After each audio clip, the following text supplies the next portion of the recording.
ఎంత విశ్వాసం చూడండి, ఎంత ప్రేమ చూడండి. మరి అమ్మవారు వెంటనే చిరునవ్వు నవ్వి, సరే నాయన అయితేను, కానీ మీరు అందరూ కాదు, మీ ఒక్కొక్క గోత్రం నుంచి పెద్దవాళ్ళు ఎవరైతే ఉంటారో వాళ్ళు మాత్రం నాతో రండి అంతేను, మిగతా వాళ్ళంతా గోత్రానికి గుర్తుగా ఇక్కడే ఉండండి, ఆ పెద్దవాళ్ళు మాత్రం నాతో పాటు అగ్నిలోకి రండి అని చెప్పారు. ఇదేమన్నా సమంజసంగా ఉందా? ఇదే ఆ సైన్స్ చదువుకున్న కుర్రాడు నన్ను అడిగిన రెండో ప్రశ్న.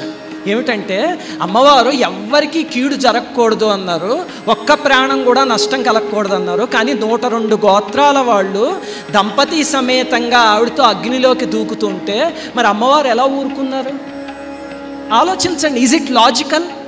ఇలాంటి ప్రశ్నలు అడిగితే మీకు సమాధానం తెలియాలి దానికి. అందుకే చెప్తున్నా ఈ చరిత్ర అంతా. ఈ లోపల ఆలోచిస్తూ ఉండండి, నేను మళ్ళీ చెప్తాను మీకు దానికి సమాధానం. సరే అయితే ఈ 102 మంది వస్తానంటే అమ్మవారు చిరునవ్వు నవ్వి, రండి నాయన నాతో పాటు అన్నారట. అందరూ అగ్నిని ప్రజ్వలింపజేసి అందులోకి ఆహుతి అయిపోయారు. ఆహుతి అవ్వగానే అమ్మవారు తన విశ్వరూపాన్ని సందర్శింపజేశారు. అంటే అప్పటిదాకా వీళ్ళెవ్వరికీ కూడా బయట వాళ్ళకి అమ్మవారు జగజ్జనని స్వరూపం అయి ఉండొచ్చు అనుకున్నారు. ఆ క్షణం అలా కాదు, జగజ్జననిలాగా విశ్వరూపాన్ని సందర్శింపజేసి ఒక చేతిలో చిలుక, ఒక చేతిలో కమలం, అభయవరద హస్తాలతో అమ్మవారు జగజ్జననిలా అందరికీ కనిపించారు.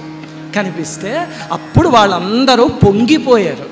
ఆ తరువాత విష్ణువర్ధనుడికి ఈ విషయం తెలిసింది, వెంటనే తల పగిలి చనిపోయాడు. ఆ తరువాత రాజరాజ నరేంద్రుడు వచ్చి ఆ రాజ్యాన్ని స్వతంత్ర రాజ్యంగా ప్రకటించాడు. ఇది అమ్మవారి చరిత్ర క్లుప్తంగా చెప్పుకుంటే.